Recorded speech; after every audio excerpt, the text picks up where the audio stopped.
Hello everyone, this is Vikram and welcome to my channel. In this video, we'll understand about Crossplane components. So there are almost 7 components in Crossplane. Understanding all the components in one video is very difficult. So we are going to cover all the components in 2 separate parts. In this video, we'll understand about components such as providers, provider config, managed resources, and also we'll see what all components that gets installed along with Crossplane installation. So we have components such as providers, provider config, managed resources, compositions, composite resource definitions, and claims. And this is the summary of all the components. We have provider. So basically, if you know what is Terraform provider, so Terraform provider basically enables Terraform to talk to the cloud providers. So if you take the case of AWS provider, so what provider does is it basically provides all the APIs necessary to talk to various cloud resources. Similarly, Crossplane needs the help of providers to talk to AWS, Azure, or GCP cloud platforms. And in order to authenticate with that provider, so we need we need credentials basically. So those are provided through provider configs, and we have managed resources. So these resources, these are the resources that are created and managed by your Crossplane. Composition, composite resources, and composite resource definitions are, these are complex objects in Crossplane. So where using these, we can deploy multiple cloud resources in one go instead of deploying EC2 instance as a separate resource. Instead of writing a separate YAML file, EC2 instances, security group, VPC. So what we can do is we can combine all these as a single composition and we can deploy it as a whole object. So we'll understand about these three, like composition, composite resources, and definitions, claims in the next video. Now, if you install Crossplane, basically Crossplane can be installed in a Kubernetes cluster through Helm charts. So you will find 2 pods running in the Crossplane system namespace. So one is Crossplane pod and the other is Crossplane RBAC manager. So both of them will run inside the Crossplane Crossplane system namespace. So let's understand the use of Crossplane pod. So Crossplane pod again will have 2 containers. One is init container, the other is the core container. So basically the main role of init container is to install various CRDs and also install any supplied providers and their configurations. So we all know that using Crossplane, we can manage cloud resources using Crossplane CRDs. So if you install AWS provider, AWS provider will basically install the CRDs, so which can be used to talk to the AWS resources. Similarly, this Crossplane init container will install all the default CRDs. And if you see all the CRDs, you'll find the CRDs for compositions, composite resources, and definitions, and also providers. We also have CRDs for logs to manage package dependencies, controller configurations or controller configs. Those will be applied to the providers, and also for connecting to external secret stores like HashiCorp Vault. You also have CRDs for storing the secrets. And we have the second container, which is the core container. So this core container is responsible for reconciling the various Crossplane components like claims and composite resources.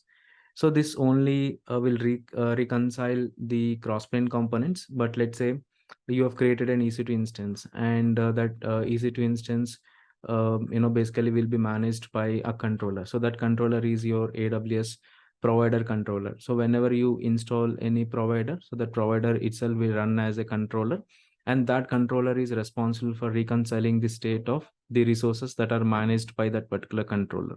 But this core container is only responsible for reconciling Crossplane components. And if you look at the CRDs, once you install Crossplane, you will find the CRDs for compositions, composite resource definitions, logs, provider config, store configs, etc., what we already discussed. And now let's look at this provider component. As we already discussed, Crossplane needs providers to talk to external cloud resources. Okay, so these actually provide necessary APIs to talk to the cloud resources. Okay, so once you install any provider, let's say you install AWS provider. Now, once you install AWS provider, you can see one controller running in the Crossplane system namespace. So which is responsible for controlling all the resources that are created using this, basically provider. Let's say I create an EC2 instance. So I wanted to create an EC2 instance. For that, I need to install this AWS provider, which will in turn runs a pod in the form of a controller. Now that controller is responsible for monitoring the external resources that are created, and any changes done to these resources will be automatically synced or so this is basically a state management. So once you create an instance, and if you try to modify that instance manually through AWS management console, automatically this controller will tend to revert the changes, because whatever configuration that we have used to create the resource, so that configuration should be available. So the desired state and the current state will always be matched. So this is the advantage of provider. So for every cloud, we have various providers. Okay. So once you install a provider, of course, it also installs all the CRDs necessary to create various resources inside that provider. Let's say you have installed AWS provider. So that will install CRDs responsible for creating EC2 instances, RDS instances, S3 buckets, all those things. So in this case, what I'm doing is I'm installing a provider, which is the AWS provider. And once you install the AWS provider, we know that all these are YAML files. You can simply use kubectl apply -f and whatever file or file name that has this content to install this provider. Once you install this provider, you will see a pod running in the Crossplane system. This is actually like a controller. Okay. And of course, instead of installing providers separately, when you install Crossplane, you can install a provider of your choice by using -- set provider packages. Then you can install the required providers. So in this case, I'm installing this AWS provider when I'm installing this Crossplane. And if you look at the CRDs, you will see some CRDs for this cloud provider. So one thing you need to note here is that you cannot find all the CRDs responsible, to create the cloud resources. In this case, if you see, there is no CRD for creating an AWS EC2 instance. So in some time, you'll understand why. Now, once you install a provider through the YAML file, you can get all the providers by using kubectl get provider. You can delete using kubectl delete provider, and by giving the name of the provider. You can also edit a provider to its latest version by using kubectl edit, or else if you have the latest version of YAML file, you can simply use kubectl apply to upgrade your provider. And you can also describe your provider using kubectl describe provider followed by the name of the provider. And in order to download or view various details of the provider, like provider configuration, documentation, you can go to marketplace.upbound.io, and you can filter or search for a provider. So here I am in marketplace.upbound.io/providers. And here you can see various providers like provider Aviatrix, provider AWS. You also find for Azure and all. So here I'm just going to search for AWS. Then it will give you all the provider, AWS provider. So let me go back, and from the home page itself, I can see provider -AWS. So this is one provider, but this is actually a monolithic provider, where using this provider, you can actually install or create any of the EC2, any of the cloud resources in AWS. But this monolithic provider is broken now into multiple individual providers. So you can see that provider. So the name is changed from provider AWS to provider AWS. I think it is provider AWS family, I think. So let's go to that provider. Yes, so it is provider family AWS. So this is a kind of microservices based provider. So under this provider, you'll have multiple sub providers. Like if I wanted to, um,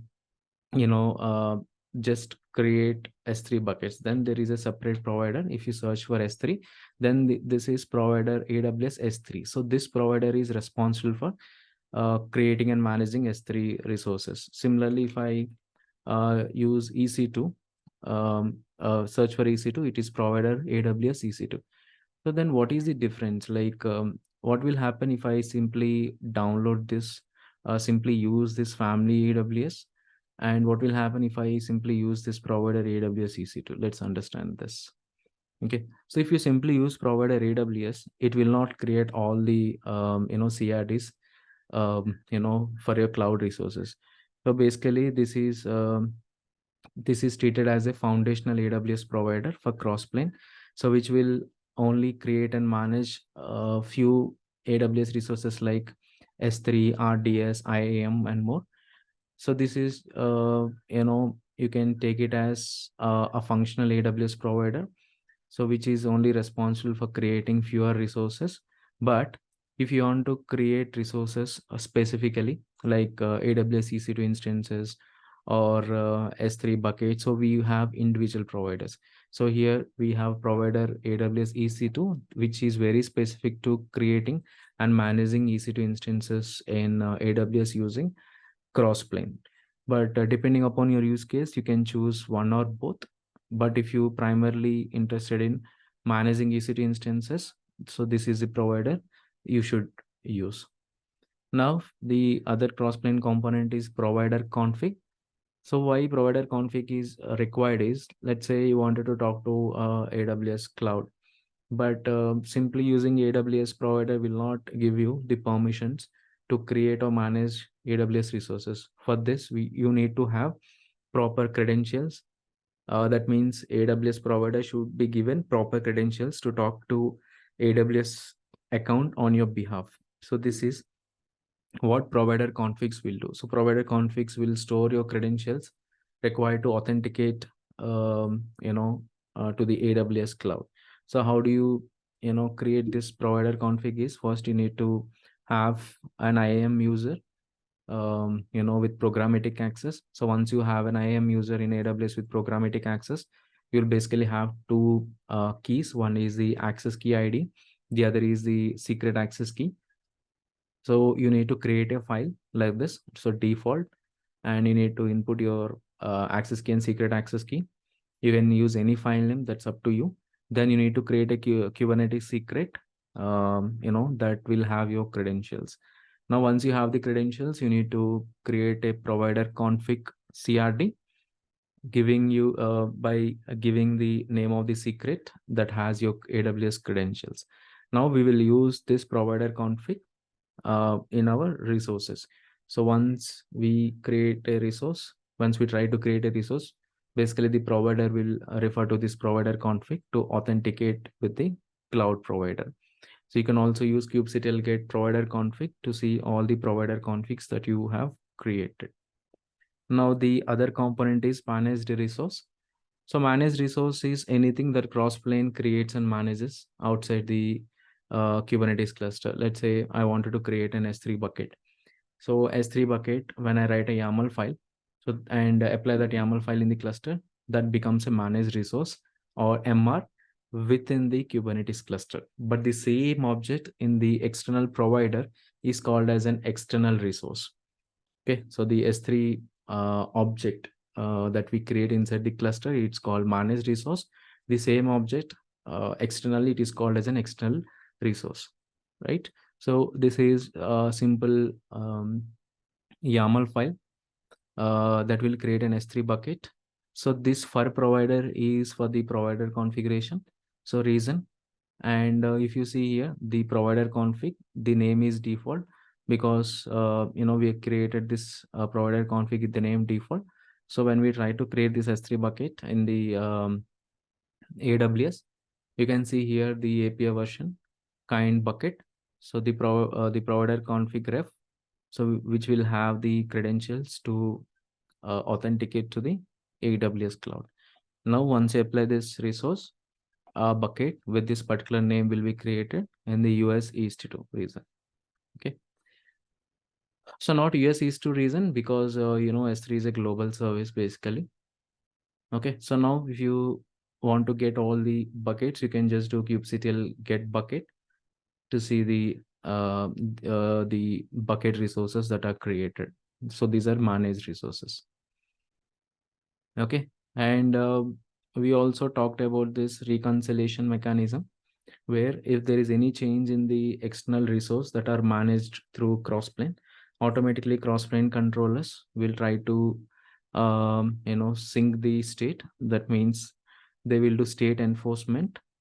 Okay, so any deviation or drift from the current state and the desired state will be automatically matched. So in case if I change anything in the S3 bucket, okay, so automatically that change will be reverted because of state enforcement.